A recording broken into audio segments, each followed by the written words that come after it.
وقت به کوچکشی رسیده. So I just finished my year at Harvard and now it's time for move out day.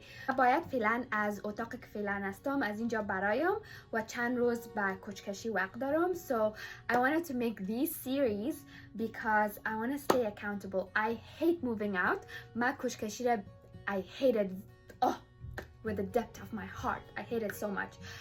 و به این خاطر من میخوایم این ویدیو را سیریش جور کنم تا که همیشه بگویم مردم میبینم باید زود کار خود انجام بدم.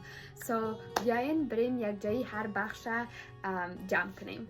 کار اول کردم این بوده که بعضی از لباسایی که نمیخوایم دیگه بپوشم در اینجا تمامش ماندم و ایرا میرم دونیت میکنم. و به خاطر که جایی که میخوایم که ایره برشان بتم بسیار دور است، باید تمام این چیزا را در تو بایکاو یابانم تا که برده بتانم در اونجا.